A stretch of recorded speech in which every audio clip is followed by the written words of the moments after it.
A palavra de Deus, no Evangelho segundo João, capítulo 1, versículo 14, nos diz assim: E o Verbo se fez carne e habitou entre nós, e vimos a sua glória, como a glória do unigênito do Pai, cheio de graça e de verdade. Bom, neste vídeo iremos estudar um pouco, refletir sobre por que o Verbo se fez carne. Aqui está implícito que Jesus, o Filho de Deus, esvaziou-se a si mesmo e veio para esta terra. Mas por que ele teve que vir? Por que ele veio combater o pecado na carne? Fique comigo para entendermos isso.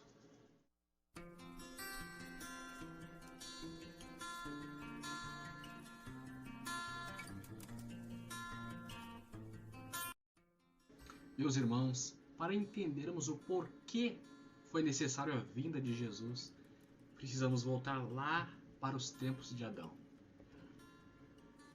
Quando lemos Romanos capítulo 5, a carta aos Romanos, escrito por Paulo, no capítulo 5, versículo 12, o apóstolo Paulo diz assim: Portanto, como por um homem entrou o pecado no mundo, e pelo pecado a morte, assim também a morte passou a todos os homens, por isso que todos pecaram.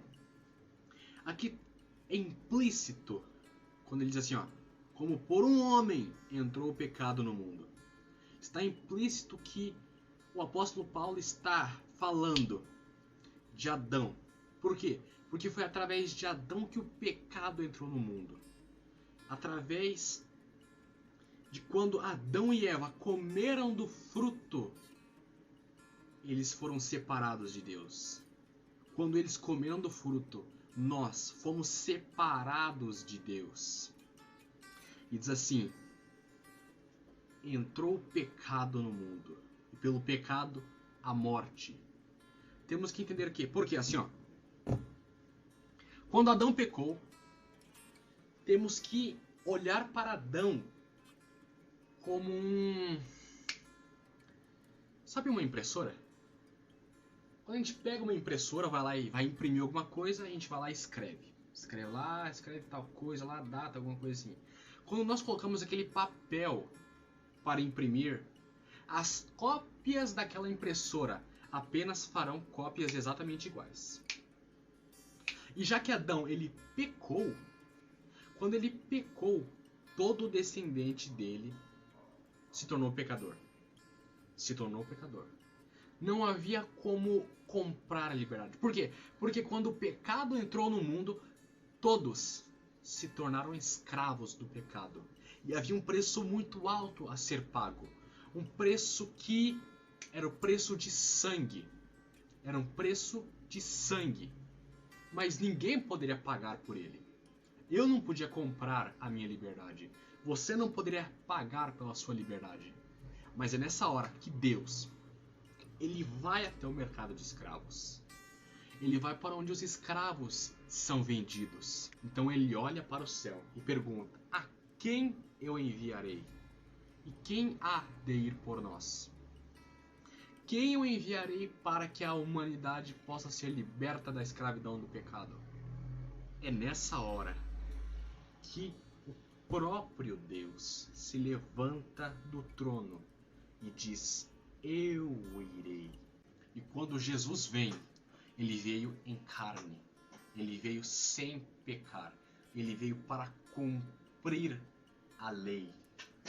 Ele, sem desobedecer, sendo puro, sem nunca ter pecado. Por quê? Porque a Bíblia diz lá em 2 Coríntios que aquele que não conheceu o pecado se fez pecado por nós. Ou seja, Jesus se tornou o pecado. Como que eu posso dizer? Ele se fez pecado por nós. Todos os pecados do mundo foram parar nas costas dele. Todo pecado que eu cometi, todo pecado que eu cometi, todo pecado que você cometeu, Jesus pagou por ele. Jesus pagou por ele. A Bíblia diz em Filipenses capítulo 2, versículo 5, para que haja em vós o mesmo sentimento que houve também em Cristo Jesus, o qual, existindo em forma de Deus, não teve por usurpação o ser igual a Deus, mas esvaziou-se a si mesmo, e achado na forma humana, aceitou a condição de servo, sendo obediente até a morte, e morte de cruz. Pelo que também Deus o exaltou soberanamente, e lhe deu o nome que está acima de todo nome, para que ao nome de Jesus se dobre todo o joelho, os que estão nos céus e na terra e debaixo da terra, e toda língua declare que Jesus Cristo é o Senhor. Então, quando Jesus já está lá pagando o preço pela humanidade, quando Jesus já está lá na cruz, no finalzinho da sua vida, ele diz: está consumado. Mas como assim está consumado? O que é? Que é isso? Quando Jesus diz está consumado, podemos trocar essas palavras por está pago. A conta foi paga. Quando Jesus diz está consumado, o preço pela libertação da humanidade estava pago. Eu e você não precisamos ser mais escravos do pecado. Por quê? Porque entre o período de Adão até Jesus, a morte reinou. Não era possível que eu e você conseguíssemos vencer o pecado. Por quê? Porque antes da vinda de Cristo, nós éramos servos, escravos do pecado. Só que agora, através da vinda de Cristo, através da graça, porque Efésios capítulo 2, versículo 8 nos diz que pela graça sois salvos, mediante a fé. Através da vinda de Cristo, nós que estávamos presos pelo pecado, estávamos sob o domínio do pecado, fomos colocados em cima. Pela graça eu e você podemos subjugar todo o pecado, subjugar todo o mal, pela graça que temos em Cristo Jesus. Então é lá na frente, após a ressurreição de Jesus, Jesus diz: me é dado todo o poder nos céus e na terra, e tenho em mãos a chave da morte e do inferno. O Senhor Jesus vive, e Ele reina para todo sempre, e Ele quer viver em seu coração. Deixe Ele entrar.